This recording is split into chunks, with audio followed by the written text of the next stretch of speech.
Okay, good morning, everybody. Please let me know if you notice any technical problems, like audio problems, for example.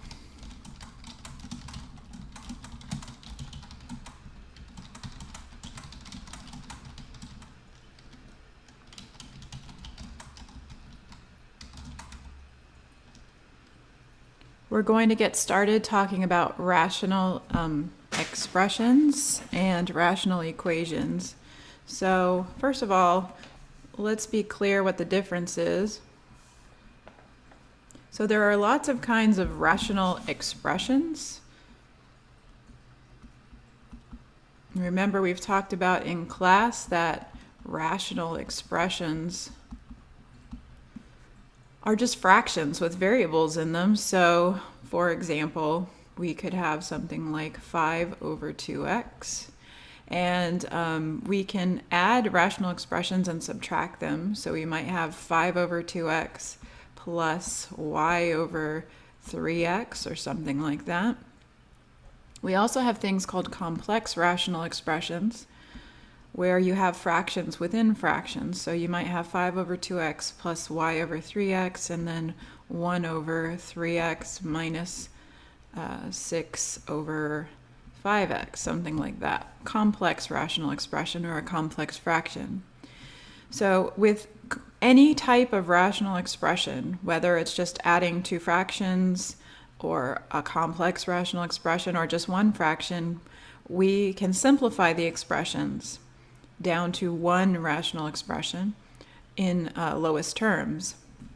And that's different from when we're looking at rational equations, which are equations that have rational expressions in them. So rational equations would look like something like maybe 5 over 2x equals 6 over x. Or perhaps you might have 5 over 2x equals 6 over x plus 1. Rational equations start out with an equal sign, and we're asked to solve them. And remember, we've talked many times about the meaning of a solution to an equation means to get a number that makes the statement true. So you're actually looking for a number, a value for x. This is different than a rational expression where we just simplify it down to lowest terms.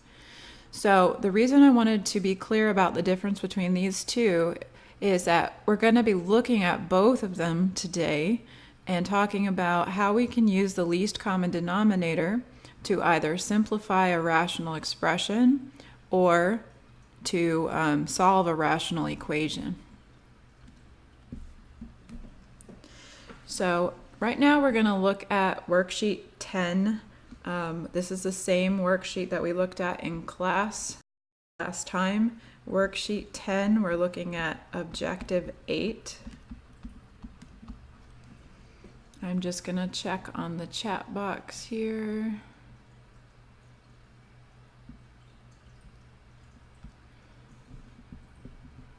Okay, everybody's doing okay so far, I guess, because I don't see any issues mentioned.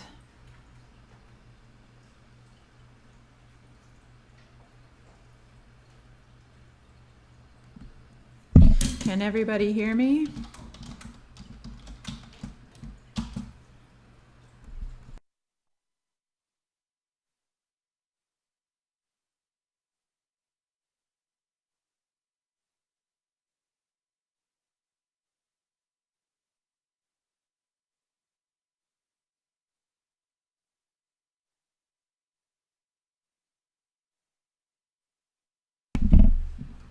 Okay, great. So I'm going to continue then. So on worksheet 10, objective 8, we already looked at in class one example of a rational expression, but I want to do it again just so we're all on the same page. It was number 6, and we had the rational expression 9 over 4c, which in and of itself is a rational expression. And we had the rational expression 3 over 2c. But when they're subtracted, we can combine them into one rational expression. And that's what we wanted to do. So in order to do that, we had to find the least common denominator, the LCD, which is nothing more than the least common multiple of the two denominators, 4c and 2c. And we said that in order to find a least common multiple, we had to look at the prime factorization, or the factored form. So I thought of the 4 instead of a 4 as 2 squared. So we had 2 squared c and 2c. And then we said that the least common denominator, or least common multiple in this case, would be, we'd have to list each of the unique factors to the highest power they appear. So we said the unique factors, things being multiplied, were a 2 and a c. And we don't have to list them twice. If I get the 2 and the c from one denominator, I don't need to write it twice, just once. But then you do have to go back and look at the highest power. So for example, the 2 is raised to the first power in one denominator, the second power in the other. So we're going to need the higher power, because what we're really looking for is a multiple, something that 2 squared c can divide into evenly, and something that 2c can divide into evenly. And this is the smallest thing that will allow for that. So that's our least common denominator. So going back to our original two fractions, we have 9 over 4c. I'm going to write that as 9 over 2 squared c, because writing it in factored form really makes it easier to write equivalent fractions. All right, so next I want to write each of these fractions over this new denominator, which is 2 squared c.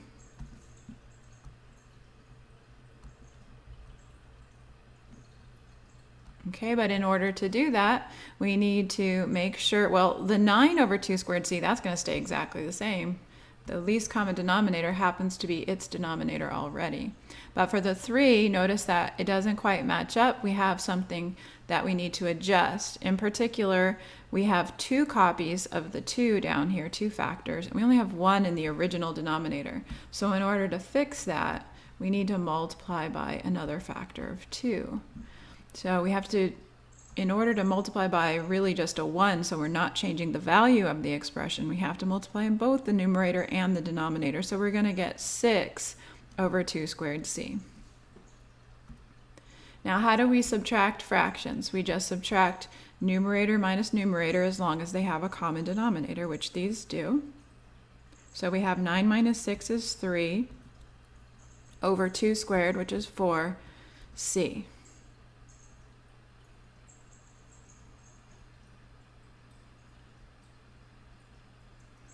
Okay, so now that is how we subtract 2 rational expressions to get it into one rational expression using a least common denominator.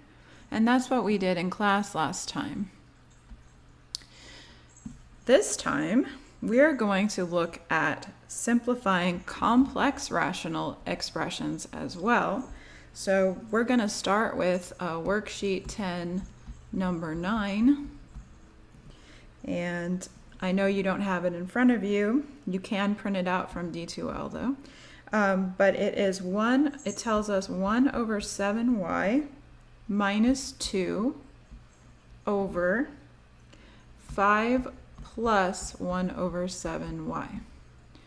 So that's the next problem we're going to look at. First, I'm going to check on the chat. Uh-oh. Sophia, are you having a technical difficulty? Let's see, the stream status is giving me messages periodically that we're having a bad stream resolution, so maybe that's why.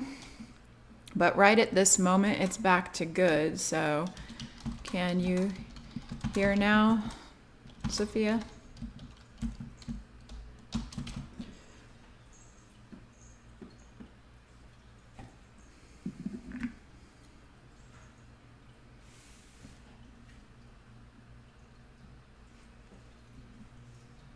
Okay, so one way to approach this problem is to perform the subtraction in the numerator, perform the addition in the denominator, and turn it into a division problem. So we'll work it that way, but then I'm going to work it a way that I really would prefer that you use because it's just a lot quicker. So to work it the long way, okay, so we'll call this the long way. To work it the long way, what you're going to do is you're going to just start with the numerator, thinking of this 2 as 2 over 1. We're going to get a common denominator for our fractions. And in the big denominator, so I always refer to the little fractions and the great big giant fractions. So there's 2 little fractions in the numerator being subtracted. In the denominator, we now have 2 little fractions being added. Now, since the denominator here is 1, we can very easily get a common denominator by just multiplying by 7y. Oh, let me use a different color here. Later, we have 35y over 7y plus 1 over 7y.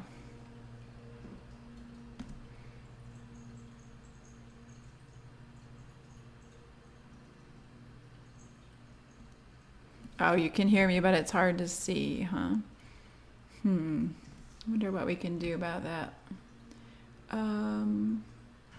Maybe we can adjust the thickness of the marker a bit. Okay, let's see if this helps.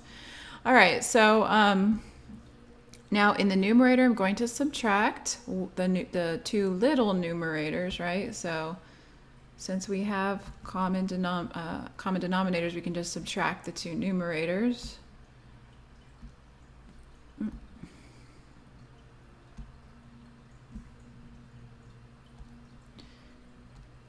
Okay, so we're going to have 1 minus 14y over 7y, and then over 35y plus 1 over 7y. So what we actually have is a division problem here. 1 minus 14y over 7y. And then we're dividing that by 35y plus 1 over 7y. And this week in class, we talked about how to perform of 2 rational expressions. Do you remember how we did that with keep, change, flip?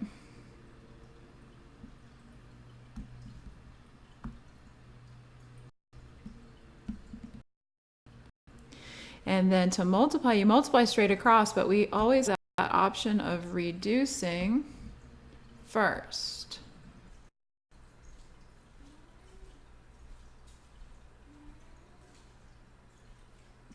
Okay, we're back. Sorry guys, we had a technical problem there.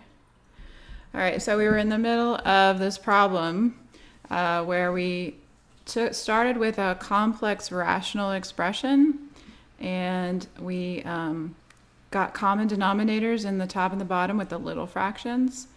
We performed the addition and subtraction. Then we took our division problem and wrote it as a multiplication problem. Then we were reducing and multiplying straight across, which gives us 31 minus 14y over 35y plus 1. So I said that this is the long way to work the problem. I'm going to work it another way. And hopefully everybody's back. Can you hear and see now?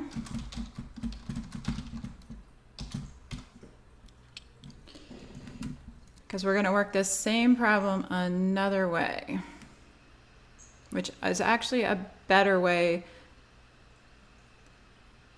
It's faster and it works more efficiently in a lot of contexts. So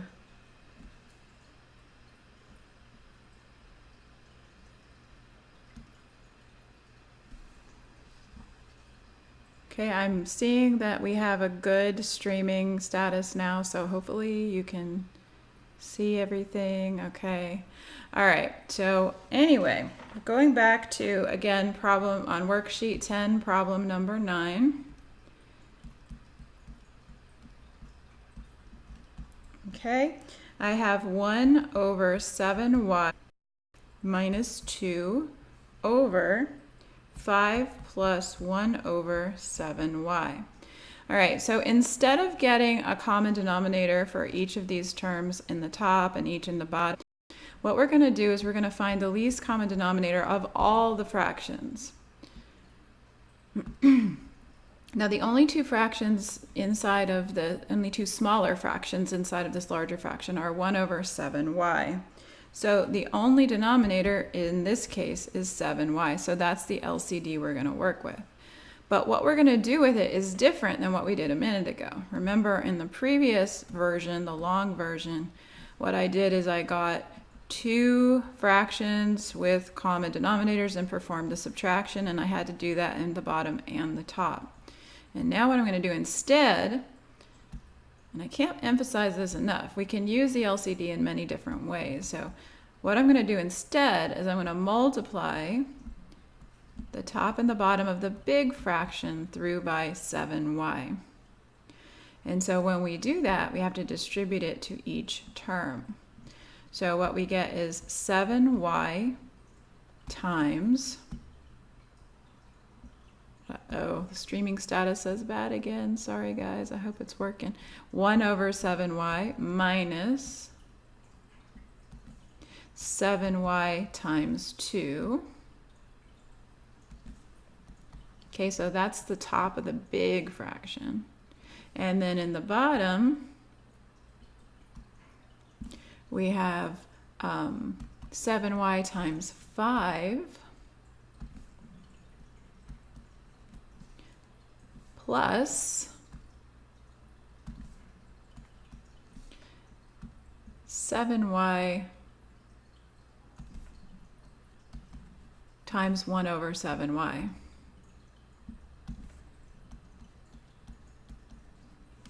Okay, so what happens here, remember when you're multiplying a whole number times a fraction, you want to think of it as being over 1.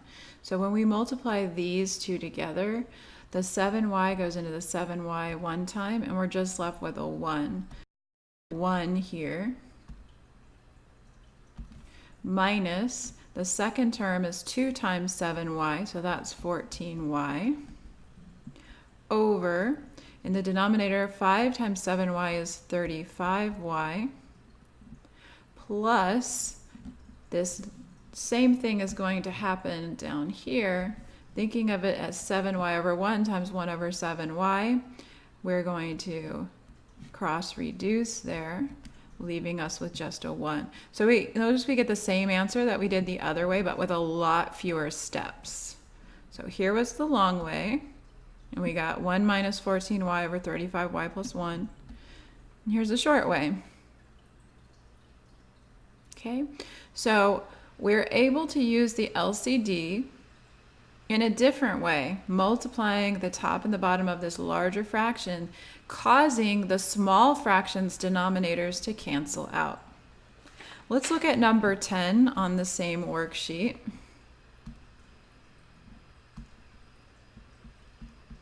Number 10 on worksheet 10 is a problem of the same type. It's a complex fraction. They're asking us to simplify,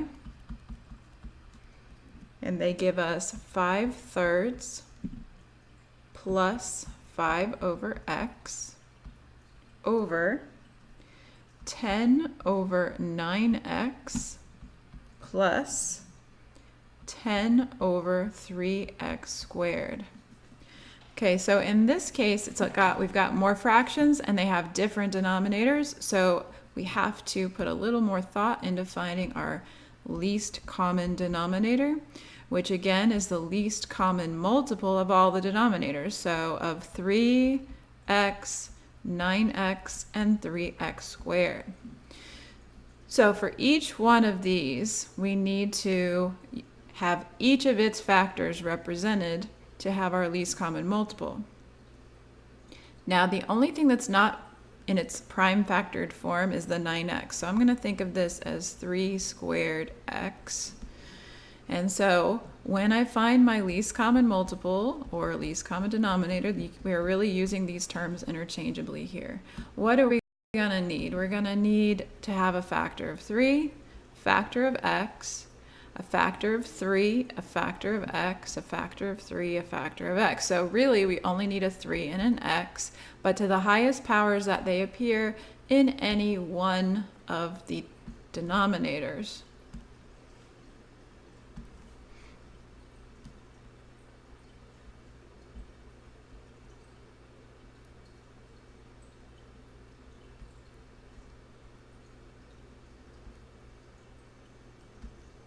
Okay. So looking back at these denominators, okay, the highest power we have on the 3 is a 2, and the highest power we have on the x is, x squared.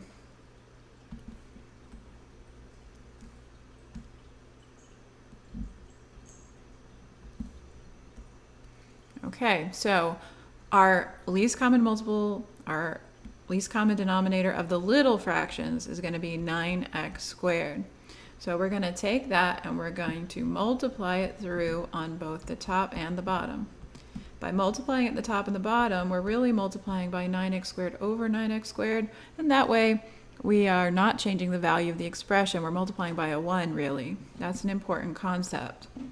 All right, so we distribute this through the parentheses. You really want to get to the point where you don't have to write out this next step, but when you're first getting used to it, it's good to write it out. So we're going to have 5/3 times 9x squared plus 5 over x times 9x squared over 10 over 9x times 9x squared plus 10 over 3x squared times 9x squared. All right, so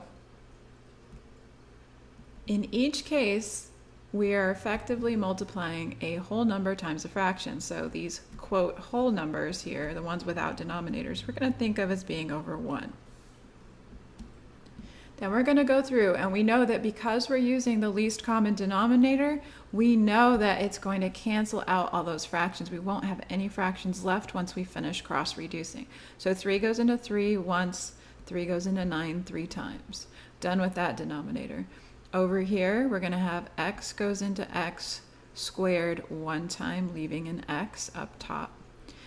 Down on the bottom left, we're going to have the 9 goes into the 9 1 time.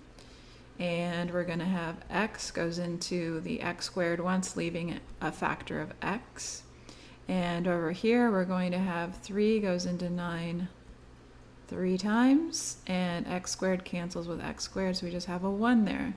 So looks a little messy, I know, but in the first top left, we're just left with 5 times 3 times x squared, so 15x squared plus, on the top right, we have 5 times 9x, so that's going to be 45x. In the bottom left, we're going to have 10 times just an x. And in the bottom right, we're going to have 10 times just a 3, so 30.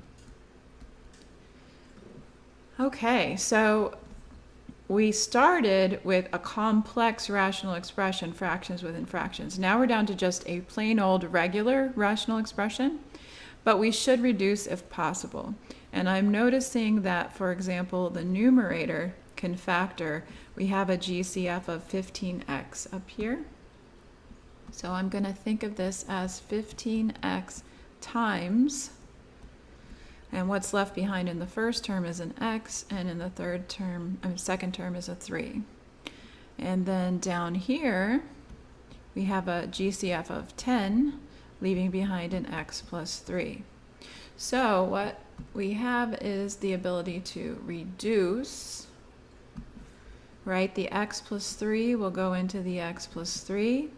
And also, 5 goes into 10 twice, 5 goes into 15 3 times.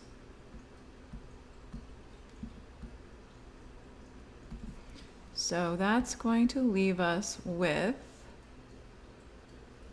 3x over 2. So that all simplified down to 3x over 2. Okay. Are there any questions up to this point?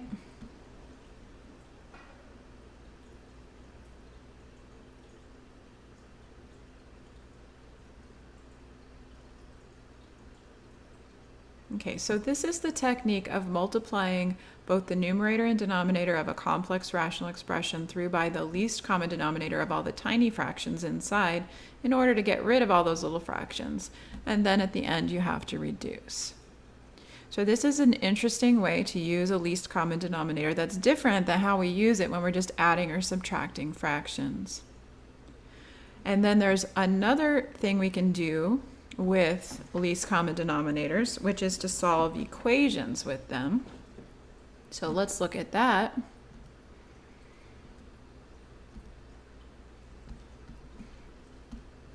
Okay, so we're going to solve equations.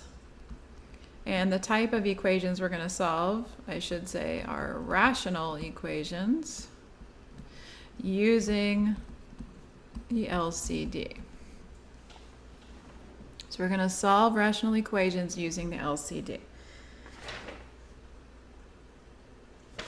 So you've seen this technique before when we had equations that have fractions in them. So let me give you a simple example of a type you've seen before. You might have been asked to solve 1/2 plus x equals 1/3, for example. And instead of subtracting 1/2 over to the other side, which involves getting a common denominator and some simplification perhaps, instead another technique is to use the LCD of the two fractions. So the least common multiple of 2 and 3, which is 6, and we're going to multiply both sides of the equation by 6. And the reason we do this is because we know if we multiply by 6, it'll make the fractions cancel out. So you get 6 times 1/2 plus 6 times x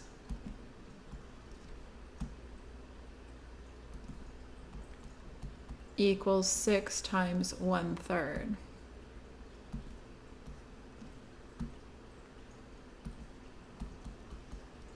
And of course, when we multiply a whole number times a fraction, we think of it as being over 1. And we can cross reduce. So 6 times 1/2, we're going to be left with 3 plus 6x equals 6 times 1/3. 3 goes into 3 once, 3 goes into 6 twice. We're left with 2. So that effectively gets rid of fractions. Now we subtract our 3. And we're going to have 6x equals -1. Divide both sides by 6, and we get x equals -1/6. So this is a technique that you can use when you're solving linear equations that have fractions in them, but it also works when you have rational equations. That is to say, equations that have fractions with variables in them. So let's look at another example. The same type, but with x's in the denominators. So what if I asked you to solve and I gave you 1 over 2x plus 3 equals 1 over x.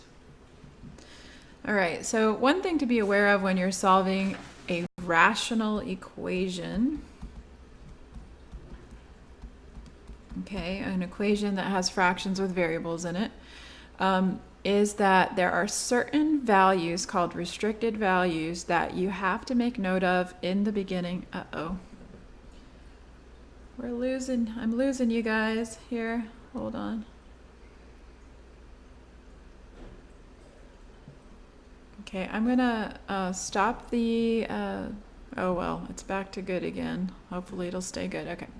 So what I was saying is you always have to make note of what are called restricted values, or values that are not in the domain. You're not allowed to have a 0 in a denominator. So if in this case the denominator that's just an x is not allowed to equal 0, the denominator that's 2x is not allowed to equal 0. So if you divide by 2, you see that means x is, again, not allowed to equal 0. So you have to keep this in mind, because in order to solve this rational equation, using the technique of multiplying both sides by the denominator, we kind of have to assume that x is not 0. And so if we happen to get x equals 0 as an answer, that will be a contradiction, and we'll have to throw that out. So keep that in mind. So what is the least common denominator that we could multiply through by in order to get rid of all those fractions? So we're looking for the LCD of the two fractions, which is the least common multiple of 2x and x. And so using, these are already written in factored form, some product, and 2 is a prime already, so we don't need to break that down any further. We're going to need each unique factor to the highest power it appears. So our least common denominator is just going to be 2 and x. That's it. So we know if we multiply both sides of this equation by 2x, that we will get rid of all the fractions, and it's going to turn this into a more friendly looking equation. So we're going to distribute the 2x to each of the terms, the 1 over 2x, the 3, and the 1 over x, right? Because we distribute through the parentheses, and it goes to each term. It would be good to get to the point where you don't have to write this step out, but again, at first, it's helpful. So what we would like to do is to skip directly eventually to this step where we see that 2x times 1 over 2x, well, the 2x's cancel because this is over 1, and you're just left with 1, plus 2x times 3 is 6x, equals, here this is over 1 again, so the x's cancel, leaving us with just a 2. And so now I have a regular old linear equation. I'm going to get the numbers on one side, variables on the other. So I'm going to subtract 1. We get 6x equals 1. Divide both sides by 6, and x equals 1/6. Compare that to our restricted values, and it's okay because the only number that was not allowed as a solution is 0. So our solution set just contains 1/6. By the way, if we had gotten x equals 0 down here, and we did have a contradiction, we would have to throw out that answer and we'd have no solution.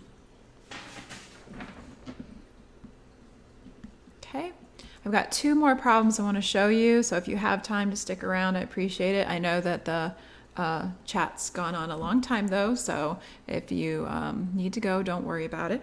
All right, so this is number 8 from worksheet 10, and it looks like this. They ask us to solve for u, and we have 1 over u minus 5 plus 2 over u plus 4 equals 9 over u squared minus u minus 20. Okay, so we're going to use the same idea that this is a rational equation because it has fractions with variables in it, and we're going to get rid of those fractions. But remember, we need to find the least common denominator, and to find the least common denominator we need to have factors, things that are being multiplied. U minus 5, this is subtraction, so this is one big factor. You can think of it as being in parentheses. This fraction bar actually tells us that the u minus 5 is grouped. Same thing over here, this fraction bar is telling us the u plus 4 is grouped. So each of these only has one factor in the denominator. But what about this trinomial u squared minus u minus 20? So there's no GCF we can take out of this, but we can use our AC method to factor. So, or whichever method you are comfortable with when you're factoring trinomials. I prefer the AC method. The A would be 1, the B would be -1, and the C would be -20. So multiplying A times C gives us -20. The B is -1. So we're looking for factors of -20 that add up to -1. So you can list the factors of -20, right? So you could go like 1 and 20, and no matter if we make it -1 and +20 or +1 and -20, we're going to add up to 19 or -19, so that's not going to work. 2 and 10, the difference is 8, so that's not going to work. But 4 and 5, if we let the 5 be negative and the 4 be positive, then that would multiply to give us negative 20 and add up to negative 1.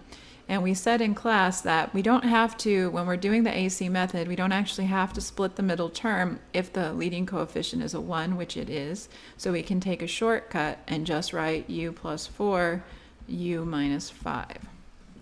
Okay, so now that we have all of our denominators in factored form, we're going to find our least common denominator, LCD, which is the least common multiple of these denominators. Well, we need to have each factor, each thing being multiplied, to the highest power it appears. We have a u minus 5, we have a u plus 4. I already mentioned u plus 4 and u minus 5. You don't have to write them more than once. So we have a u minus 5 and a u plus 4. None of these are raised to any power, so we don't need any powers. Now, none of these are raised to any powers, so we don't need to write a power here. But this is our LCD, u minus 5, u plus 4. Now, a mistake that people commonly make is they want to try to rewrite these as equivalent fractions with this in the denominator. It's not that that is wrong. You could add these two expressions together, but remember, that's not the technique that we're trying to use, and it's not the most efficient thing to do. And as the problems get more complicated, you want to be as efficient as possible. Okay, so what we're going to do is we're going to distribute this LCD to each of the terms. Right, so what terms am I talking about? We're going to have to multiply this times 1 over u minus 5. And we're going to have to multiply it times 2 over u plus 4. And we're going to have to multiply it times 9 over u plus 4, u minus 5. So I'm going to write this next to each one of these. Eventually, you will get to the point where you get so used to this, you don't have to write this step. But at first, it will help you to see what all is canceling and prevent errors. So it's a good thing to do at first.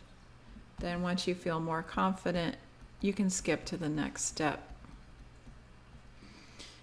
Sorry, that's supposed to be a u plus 4 there. Okay, so remember that we're essentially multiplying a whole number times a fraction in each of these cases. So think of them as being over 1.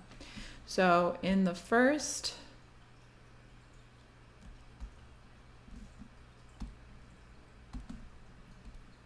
term here, the u minus 5 goes into u minus 5 one time. In the second term, u plus 4 goes into u plus 4 one time. In the third term, we have both the u plus 4s and the u minus 5s canceling out. Okay, so let's see what's left behind after we do all this canceling. U plus 4 times 1 is just u plus 4.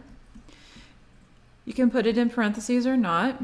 U minus 5 times 2, that does need to be in parentheses because we're going to need to distribute that. And then over here, we just have a 9. So now we have a relatively straightforward linear equation. We need to distribute through parentheses, combine like terms, get numbers to one side and variables to the other. So we have u plus 4 plus 2u minus 10 equals 9. U and 2u is 3u. 4 and negative 10 is negative 6 equals 9. We're going to add 6 over to the other side, so 3u equals 15, which means that u is equal to 5. Okay, now I actually skipped a step way back at the beginning because remember there are things called restricted values, and we always have to check that our answer was not one of those. How do we get restricted values? A denominator can never be 0 in a fraction, so we're not allowed to have u minus 5 equals 0, and we're not allowed to have u plus 4 equals 0. Those are the only two factors in all of the denominators. If any of these equals 0, then we have a problem. So solving, what that means is that u is not allowed to be 5 and u is not allowed to be negative 4. So what did we get when we assumed that these u minus 5 and u plus 4 were not 0 and we multiplied on both sides by that expression?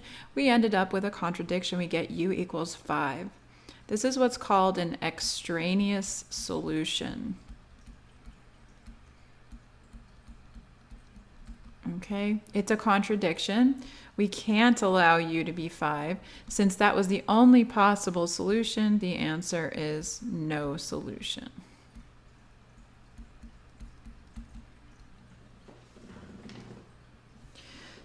Okay, I'm going to repeat that because I know that the streaming went bad for a moment. Since that was the only possible solution, that u equals 5, and we said that it's one of the restricted values, we have no solution.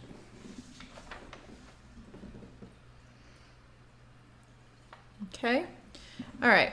Now there is one more kind of rational equation where you can use the technique of canceling the denominators, or you can use a shortcut. So let me mention this. We've worked one like this in class before.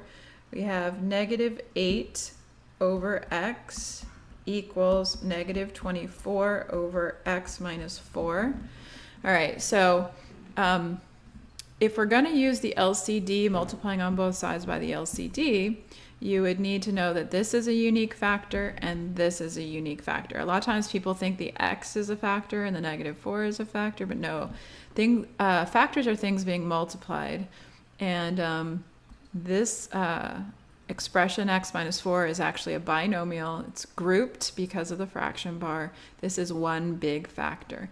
So to multiply by your LCD, remember, you're really multiplying a whole number times a fraction. So we can cancel across. X's cancel out. X minus 4's cancel out. So what we're left with is negative 8 times x minus 4 equals negative 24 times x. So what we're left with, again, is negative 8 times x minus 4 equals negative 24 times x. Assuming, of course, that we make a note that we are not allowed to have certain restricted values. What values of x would make the denominator 0? Well, x is not allowed to be 0, and x minus 4 is not allowed to be 0, so x is not allowed to be 4. So we have to keep that in mind. Now we're going to distribute through the parentheses. We have negative 8 plus 32 equals negative 24x. I'm going to subtract, I'm going to add 8x to both sides. So we're going to have 32 equals negative 16x. And then I'm going to divide both sides by negative 16. We get x equals negative 2, which is not one of our restricted values. So that means that our solution is just negative 2. Now, I said there's a shortcut way. So the shortcut way works out exactly the same. Instead of finding an LCD, what you do is something called cross multiplying. Now, one bad thing about this method of cross multiplying is that people get confused when they go to multiply fractions. They think they need to multiply across, which is not true. With fractions, you multiply straight across. But this is different. This is an equation. It's called a proportion. It has one fraction on one side and one fraction on the other. This is the only time this shortcut works. And what you do is you actually multiply across. We say the product of the means times the product of the extremes. And what you see is you get the same next step as if you had multiplied both sides by the least common denominator. Negative 8 gets multiplied times x minus 4. Negative 24 gets multiplied by x. You do need to keep in mind that even if you're using this method, you have to eliminate any restricted values from your possible solution set. Whew, all right, so we've covered a lot of ground today, and I hope that it was helpful. If it was, please give this video a thumbs up. And also, if you're struggling with rational expressions, which you should not give yourself a hard time about that, because this is one of the more challenging topics in intermediate algebra. But if you're struggling with it, remember you have a lot of resources. You can Skype me, you can come to my office, but you also can go to the math tutor labs in the library. You can go to the Alex lab when you're working on your Alex to help keep moving forward. So if you get stuck, there's someone there that you can ask for help. You can also bring a device of some kind to my office, and you're welcome to sit there and work on it. And if you get stuck, I can help you as well. So look in the syllabus for my office hours. Thank you guys for attending the live chat, and I'll see you next week. I'm going to say goodbye in the chat box here. Let me see.